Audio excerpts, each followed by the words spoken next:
Welcome into the Rock Talk Studio, the podcast that answers the question, is this rock and roll book or documentary worth your time and money? Today, I'm going to be taking a look at the new documentary, The Immediate Family, which I'll review, rate, and determine if this one's for you. And then, as always, I'll leave you with all the book buzz and documentary news you don't want to miss. And this month, there's been a huge announcement, a book easily the most anticipated release of the year from someone I thought would never write a book. I'll be getting into that. I'm your host, Big Rick. Join me for an exclusive look into what's hitting the shelves and screens, and get ready to rock your reading and viewing list. The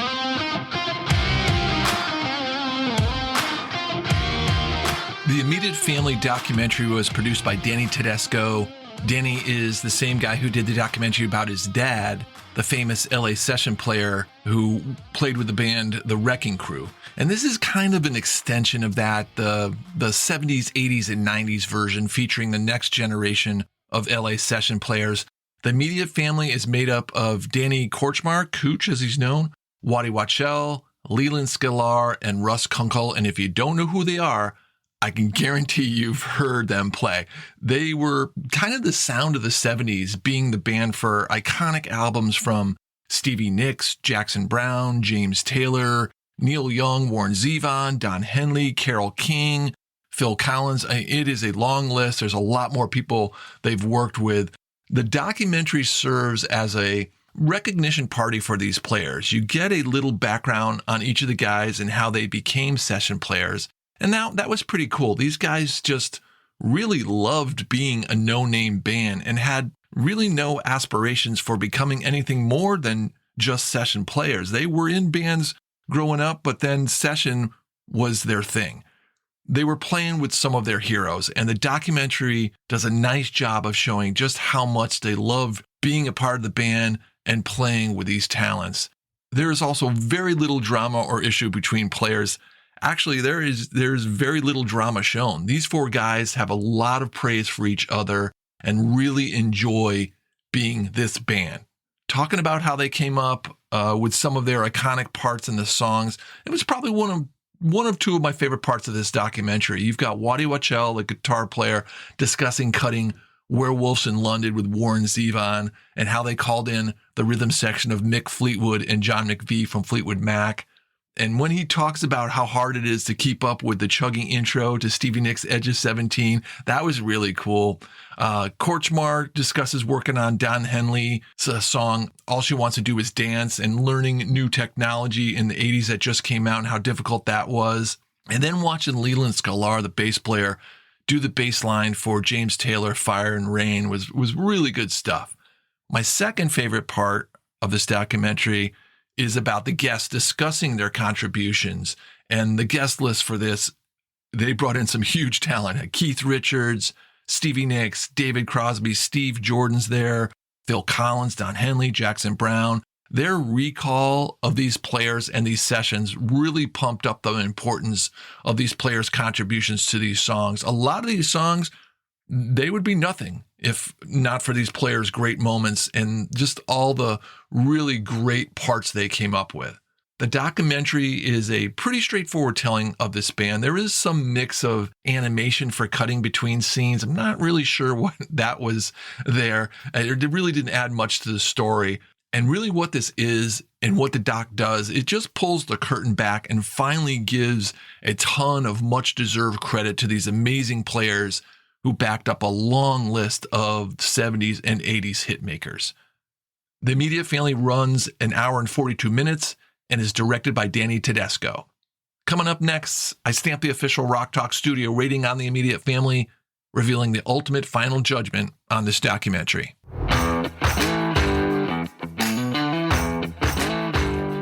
If you're finding value in the reviews, previews, and recommendations that I put together every month, and you're enjoying the show and would like to help me out with it, and thank you for even considering it, my podcast host Buzzsprout now has a new subscription option where for a couple bucks a month, as low as $3 actually, you can help me to continue to bring you a quality podcast.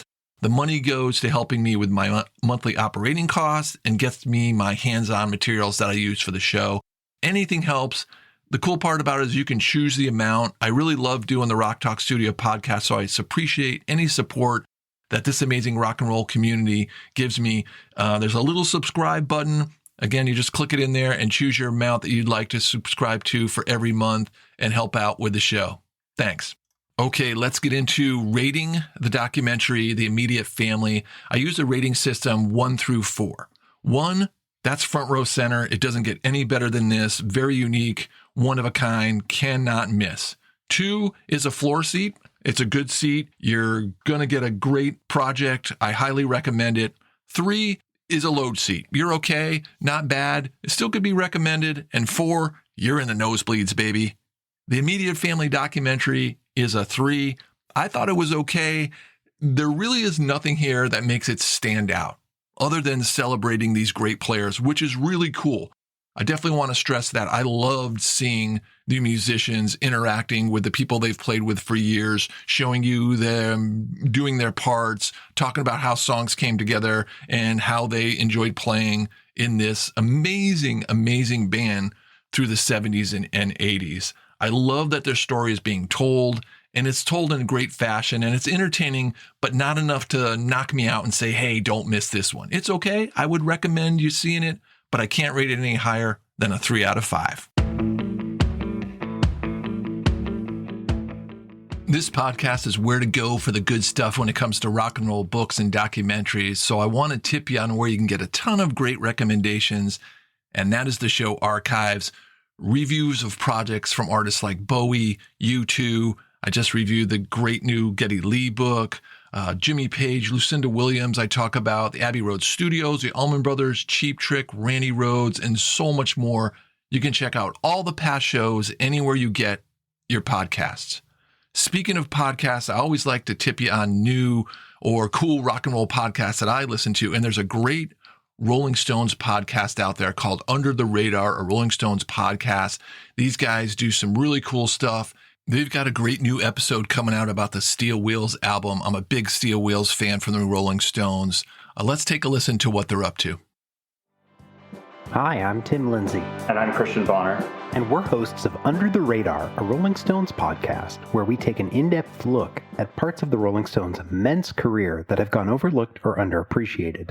This month, our special guest is Chris Kimsey, who served as the recording engineer for 8 of the band's albums between 1977 and 1995. We're looking back with particular fondness at the sessions for Steel Wheels, the album celebrating its 35th anniversary this year, which Chris co-produced. Are we rolling, Chris? Rolling, got it in, Keith. 1, 2, 3, 4. You'll hear Chris's stories about what it was like in the studio with the band while they recorded some of their masterpieces, and some misadventures along the way.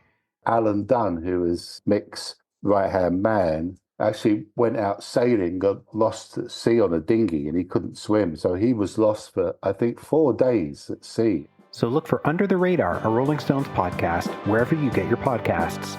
Until the next time, we say goodbye. That's going to be a great episode. Looking forward to checking out, again, Under the Radar Rolling Stones podcast. You can find that anywhere you listen to your podcast. All right, you know what time it is. It's time for all that book buzz and documentary news. And there was some huge news about a new memoir coming out. Enough teasing it. Let's jump right in.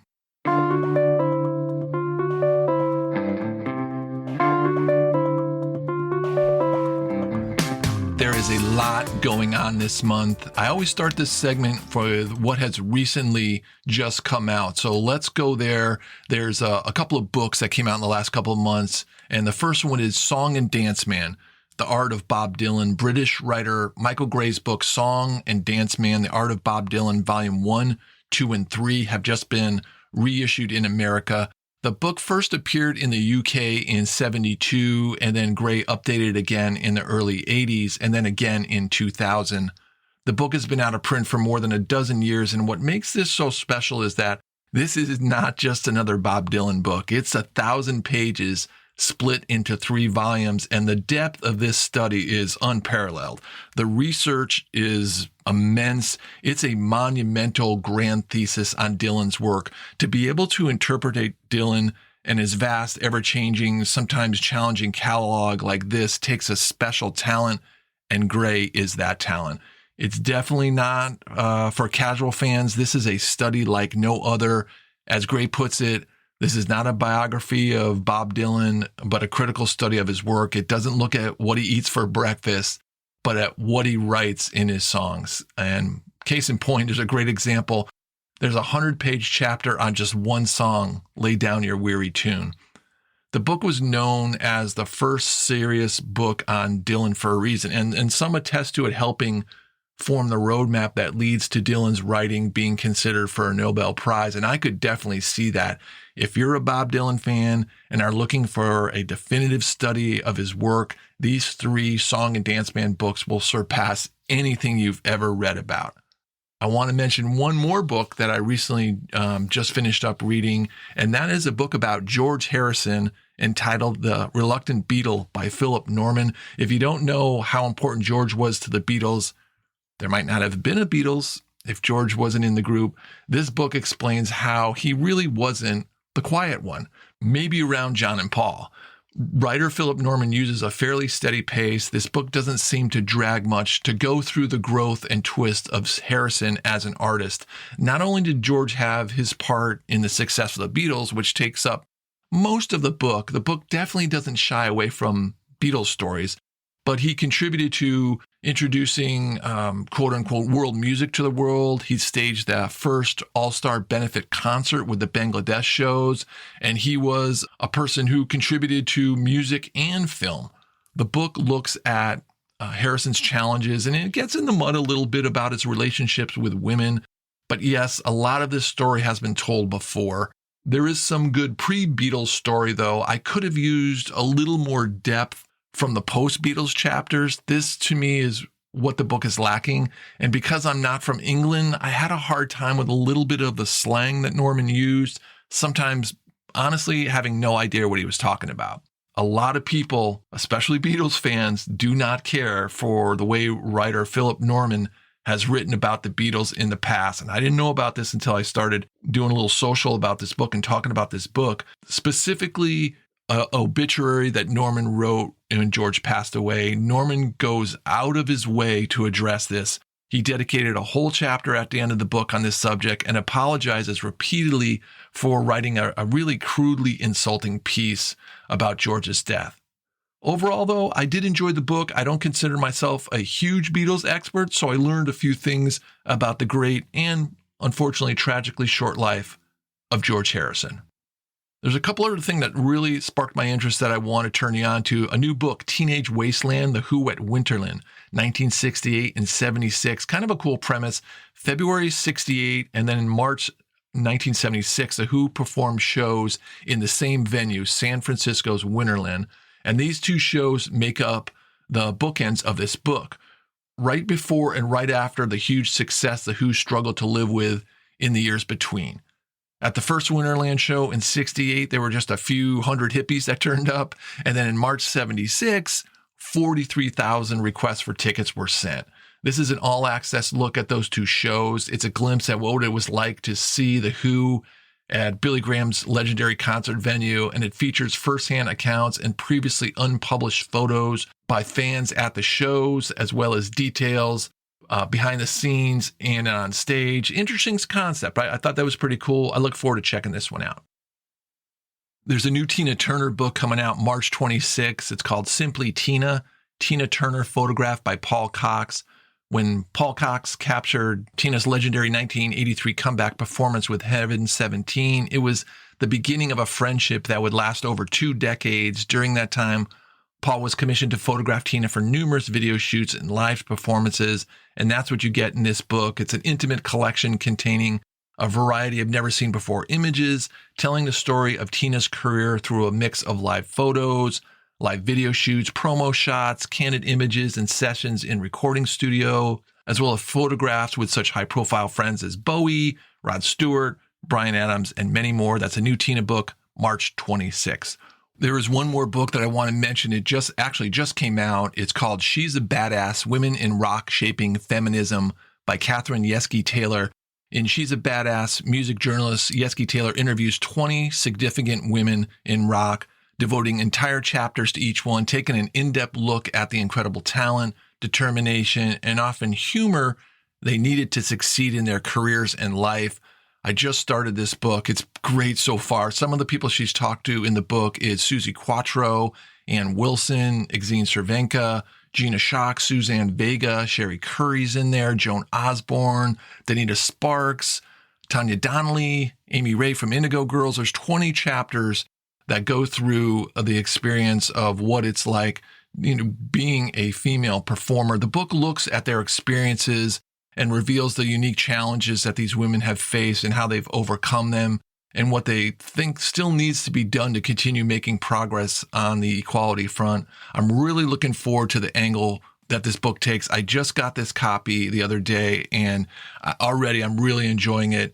And I just got a feeling this might be the featured title next month once I get done reading it. All right, let's end the show on a super, super high note. I mean, there's a lot of good stuff in this episode. I think I covered a bunch of good titles for you, but this one is about an announcement that I just can't believe it came out of a new book. I do have someone who I thought would never, ever write a memoir, and that is the announcement that Alex Van Halen has written a book called Brothers. It's coming out in October, and it's being billed as his love letter to his brother, Eddie Van Halen. I mean, it's only been a couple of years since Eddie passed, so Alex is still mourning his brother's death and dealing with that. I can't wait to read this book. Such a great announcement that Alex has written this book. And again, it comes out in October, and I guarantee you it will be our featured title that month.